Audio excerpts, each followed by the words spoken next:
महर्षि वाल्मीकि जी ने रामायण की रचना की और इस वाल्मीकि रामायण के 55 सर्ग 55वें सर्ग का स्वाध्याय आज हम कर रहे हैं। इससे पूर्व के सर्ग में बताया गया कि जब भगवान राम प्रयाग पहुँचे तो अब वहाँ से रात्रि विश्राम करने के पश्चात प्रातः काल हुआ। नित्य कर्म से निवृत्त होकर जैसे महर्षि भरद्वाज बताए थे कि आपको चित्रकूट पर जाकर आराम करना रहना चाहिए, वो सबसे अच्छा स्थान है, या आप मेरे ही यहाँ रहें। तो अब इसके पश्चात अब वहाँ से चलने की बात करते हैं। भगवान राम महर्षि भरद्वाज जी के आश्रम से विदा होने के लिए तैयार हैं। कहते हैं उषित्वा रजनीं तत्र राजपुत्रा वरिंदमो महर्षिमभिवाद्याथ जगम तुस्तं गिरिं प्रति। उस आश्रम में रात भर रहकर शत्रुओं का दमन करने वाले वे दोनों राजकुमार महर्षि को प्रणाम करके अर्थात भरद्वाज ऋषि को प्रणाम करके चित्रकूट पर्वत पर जाने को उद्यत हुए। तेषां स्वस्त्ययनं चैव महर्षिः स चकारः प्रस्थितान् प्रेक्षितांश्चैव पिता पुत्रा निवोरसान्। उन तीनों को प्रस्थान करते देख महर्षि ने उनके लिए उसी प्रकार स्वस्तिवाचन किया जैसे पिता अपने औरस पुत्रों को यात्रा करते देख उनके लिए मंगल सूचक आशीर्वाद देता है। ततः प्रचक्रमे वक्तुं वचनं स महामुनिः भरद्वाजो महातेजा रामं सत्य पराक्रमम्। तदनंतर महातेजस्वी महामुनि भरद्वाज ने सत्य पराक्रमी श्री राम से इस प्रकार कहना आरंभ किया। गंगा यमुनयोः संधि मासाद्य मनुजर्षभौ कालिंदी मनुगच्छेतां नदीं पंचान्मुखाश्रितां। नरश्रेष्ठ, तुम दोनों भाई गंगा और यमुना के संगम पर पहुंचकर जिनमें पश्चिम मुखी होकर गंगा मिली है उन महानदी यमुना के निकट जाना। अथा साध्य तो कालिंदीं प्रतिश्रोता समागतां तस्यास्तीर्थं प्रचरितं प्रकामं प्रेक्ष्य राघव तत्र यूयं प्लवं कृत्वा तरतां सुमतिं नदीं। रघुनंदन, तदनंतर गंगा जी के जल के वेग से अपने प्रवाह के प्रतिकूल दिशा में मुड़ी हुई यमुना के पास पहुंचकर लोगों के आने जाने के कारण उनके पद चिन्हों से चिन्हित हुए अवतरण प्रदेश पार उतरने के लिए उपयोगी घाट को अच्छी तरह देखभाल कर वहां जाना और एक बेड़ा बनाकर उसी के द्वारा सूर्य कन्या यमुना के उस पार उतर जाना। ततोऽन्यग्रोधमासाद्य महान्तं हरितच्छदं परितं बहुभिर्वृक्षे श्यामं सिद्धोपसेवितं तस्मिन् सीताञ्जलिं कृत्वा प्रञ्जिता शिशांक्रियां समासाद्य च तं वृक्षं वसेदवातिक्रमेत वा। तत्पश्चात आगे जाने पर एक बहुत बड़ा बरगद का वृक्ष मिलेगा जिसके पत्ते हरे रंग के हैं। वह चारों ओर से बहुसंख्यक दूसरे वृक्षों द्वारा घिरा हुआ है। उस वृक्ष का नाम श्यामवट है। उसकी छाया के नीचे बहुत से सिद्ध पुरुष निवास करते हैं। वहां पहुंचकर सीता दोनों हाथ जोड़कर उस वृक्ष से आशीर्वाद की याचना करें। यात्री की इच्छा हो या तो उस वृक्ष के पास जाकर कुछ काल तक वहां निवास करे अथवा वहां से आगे बढ़ जाए। क्रोशमात्रं ततो गत्वा नीलं प्रेक्ष्य च काननं शल्की बदरी मिश्रं रम्यं वै वंशैश्च यामुनैः। श्याम वट से एक कोस दूर जाने पर तुम्हें नील वन का दर्शन होगा। वहाँ सल की चीड़ और बेर के भी पेड़ मिले हुए हैं। यमुना के तट पर उत्पन्न हुए बांसों के कारण वह और भी रमणीय दिखाई देता है। स्वपन्थाश्चित्रकूटस्य गतस्य बहुशो मया रम्यो मार्दवयुक्तश्च दावैश्चैव विवर्जितः। यह वही स्थान है जहाँ से चित्रकूट को रास्ता जाता है। मैं उस मार्ग से कई बार गया हूँ। वहाँ की भूमि कोमल और दृश्य रमणीय है। उधर कभी दावानल का भय नहीं होता है। इति पंथानमादिश्य महर्षिः संन्यवर्तत अभिवादितते तथेत्युक्त्वा रामेण विनिवर्तितः। इस प्रकार मार्ग बताकर जब महर्षि भरद्वाज लौटने लगे तब श्री राम ने तथास्तु कहकर उनके चरणों में प्रणाम किया और कहा, अब आप आश्रम को लौट जाइए। ये नियम है कि जब कोई आश्रम में आते हैं तो लोग खड़े होकर के दौड़ के उनके पास जाते हैं कि आइए आइए, उनका सामान लेते हैं, बैठाते हैं और जब जाने लगते हैं तो कुछ देर उनके साथ जाया जाता है। तो ये महर्षि भरद्वाज जी ऐसा ही कुछ दूर गए और फिर भगवान राम कहते हैं कि अब आप यहाँ से लौट जाइए, अब आप आश्रम को लौट जाइए। उपावृत्ते मुनो तस्मिन् रामो लक्ष्मण मब्रवीत कृत पुण्याः स्म भद्रं ते मुनिर्यन्नो नुकंपते। उन महर्षि के लौट जाने पर श्री राम ने लक्ष्मण से कहा, सुमित्रानंदन तुम्हारा कल्याण हो। ये मुनि हमारे ऊपर जो इतनी कृपा रखते हैं, इससे जान पड़ता है कि हम लोगों ने पहले कभी महान पुण्य किया है। इति तो पुरुष व्याघ्रो मंत्रयित्वा मनस्विनो सीता मेवाग्रतः कृत्वा कालिंदीं जगमतुर्नदीम्।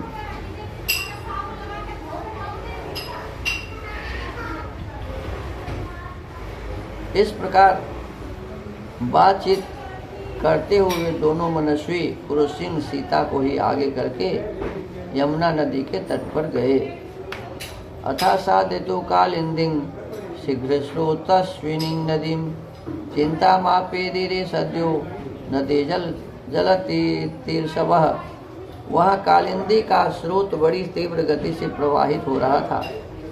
वहाँ पहुंचकर वे इस चिंता में पड़े कि कैसे नदी को पार किया जाए, क्योंकि वे तुरंत ही यमुना जी के जल को पार करना चाहते थे।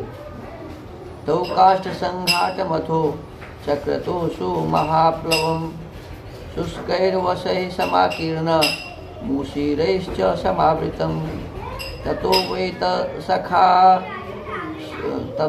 वैत सशाखाश्च जम्बूशाखाश्च वीर्यवान् चकार लक्ष्मणश्छित्वा सीताया सुखमासनम।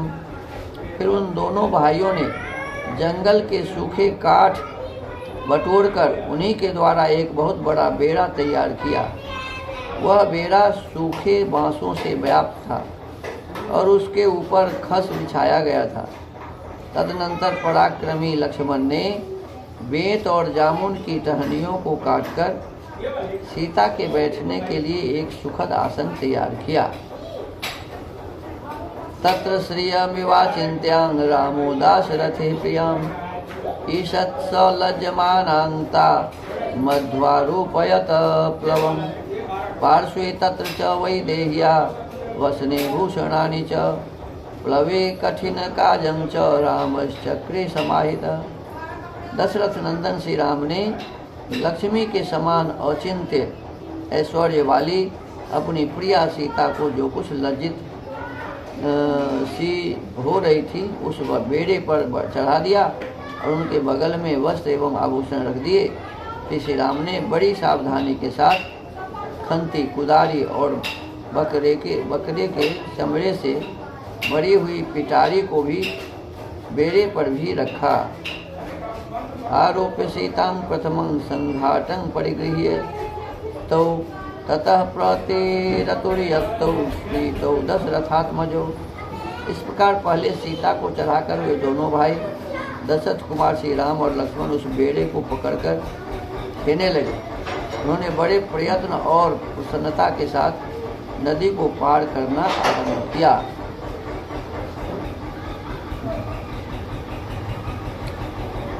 इसमें है कि स्वयं वो बेड़ा बनाए और जंगल के सूखे काठ बटोरकर उन्हीं के द्वारा एक बहुत बड़ा बेड़ा तैयार किया।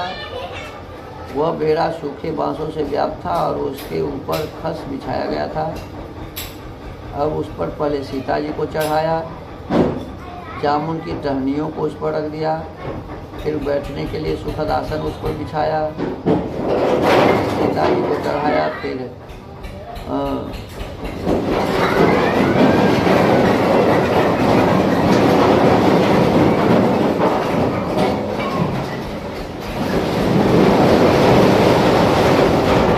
उनके पास जो सामान आदि था, बकरे के चमड़े से मड़ी हुई पिटारी, कोई पेटी उड़ी था, मैंने बक्सा रहा होगा, उसको उस पर रखा। फिर सीता जी को चढ़ाकर दोनों भाई उस पर चढ़े, श्री राम और लक्ष्मण बेड़े के ऊपर चढ़े और स्वयं खेकर, मैंने यहाँ लिखा हुआ है कि कोई वहाँ नाविक नहीं था, स्वयं उस बेड़े को खेते हुए चले, प्रसन्नता के साथ नदी को पार करना आरंभ किया। कालिंदी मध्यमायाता सीता त्वेनाम वंदत स्वस्ति देवी तरामि त्वं कारयेन मे पतिव्रतम। यमुना के बीच धारा में आने पर सीता ने उन्हें प्रणाम किया और कहा, देवी, इस बेड़े द्वारा मैं आपके पार जा रही हूँ, आप ऐसी कृपा करें जिससे हम लोग सकुशल पार हो जाएं और मेरे पतिदेव अपनी वनवास विषयक प्रतिज्ञा को निर्विघ्न पूर्ण करें। और सब जगह सीता जी को आगे करके उनको पूजा करने के लिए, हाथ जोड़ने के लिए कहा जा रहा है। गंगा जी में भी पार हुई तो वही दोनों हाथ जोड़ करके, और यहाँ भी यमुना जी को पार कर रहे हैं। यहाँ गंगा यमुना एक में मिल रही है वहाँ, तो यहाँ भी हाथ जोड़ के पार हो रहे हैं, प्रतिज्ञा कर रहे हैं। यक्ष्वे त्वांगो सहस्रेण सुराघट सतेन च स्वस्ति प्रत्यागते रामे पुरी मिक्ष्वाकु पालिता। इक्ष्वाकु वंशी वीरों द्वारा पालित अयोध्यापुरी में श्री रघुनाथ जी के सकुशल लौट आने पर मैं आपके किनारे 1,000 गौओं का दान करूंगी और सैकड़ों देव दुर्लभ पदार्थ अर्पित करके आपकी पूजा संपन्न करूंगी। इसमें देव दुर्लभ पदार्थ हिंदी में लिखा हुआ है और संस्कृत में लिखा है सुराघट सतेन च। वहाँ भी गंगा जी को यही कही थी कि मने सैकड़ों मने घैला शराब, सुरा का मतलब शराब। तो ये समझने वाली बात है, विचार करने वाली बात है। उस ज़माने में शराब और ये सब बातें नहीं थी, इसलिए अच्छे लोग तो खास करके इसका सेवन बिल्कुल ही नहीं करते थे। इसीलिए यहाँ इसका मतलब इन्होंने लिखा है कि सैकड़ों देव दुर्लभ पदार्थ अर्पित करूँगा। कालिंदी मथ सीता तो याचमाना कृतांजलि तीर्वेवाभिसंप्राप्ता दक्षिणं वरवर्णिनी। इस प्रकार सुंदरी सीता हाथ जोड़कर यमुना जी से प्रार्थना कर रही थी। इतने ही में वे दक्षिण तट पर आ पहुँची। ततः प्लवेनां सुमतिं शीघ्रगामो मूर्मिमालिनीं तीरजैर्बहुभैर् वृक्षे संतेरुर्यमुनां नदीं। इस तरह उन तीनों ने उसी बेड़े द्वारा बहुसंख्यक तटवर्ती वृक्षों से सुशोभित और तरंगमालाओं से अलंकृत शीघ्रगामिनी सूर्य कन्या यमुना नदी को पार किया। यहाँ यमुना नदी को सूर्य कन्या ने सूर्य की बेटी बताया है। तीर्णा प्लवमुत्सृज्य प्रस्थाय यमुनावनात् श्यामम्यग्रोधमासेदो शीतलं हरितच्छदं। पार उतरकर उन्होंने बेड़े को तो वहीं तट पर छोड़ दिया और यमुना तटवर्ती वन से प्रस्थान करके वे हरे हरे पत्तों से सुशोभित शीतल छाया वाले श्याम वट के पास जा पहुँचे। इस वट के वृक्ष का वर्णन वहाँ भरद्वाज किए थे। न्यग्रोधं समुपागम्य वैदेही चाभ्यवन्दत। नमस्तेस्तु महावृक्ष पारयेन मे परिव्रतम। वट के समीप पहुंचकर विदेह नंदिनी सीता ने उसे मस्तक झुकाया और इस प्रकार कहा, महावृक्ष आपको नमस्कार है, आप ऐसी कृपा करें जिससे मेरे पतिदेव अपने वनवास विशेष व्रत को पूर्ण करें। कौसल्यां चैव पश्येम सुमित्रां च यशस्विनीं इति सीतांजलिं कृत्वा पर्यगच्छन् मनस्विनी। तथा हम लोग वन से सकुशल लौटकर माता कौशल्या तथा यशस्विनी सुमित्रा देवी का दर्शन कर सकें, इस प्रकार कहकर मनस्विनी सीता ने हाथ जोड़े हुए उस वृक्ष की परिक्रमा की। अवलोके तथा सीता मायाचन्ति मनिन्दितां दयितां च विधेयां च रामो लक्ष्मण बब्रवीत। सदा अपनी आज्ञा के अधीन रहने वाली प्राण प्यारी सती साध्वी सीता को श्यामवत से आशीर्वाद की याचना करती देख श्री राम ने लक्ष्मण से कहा,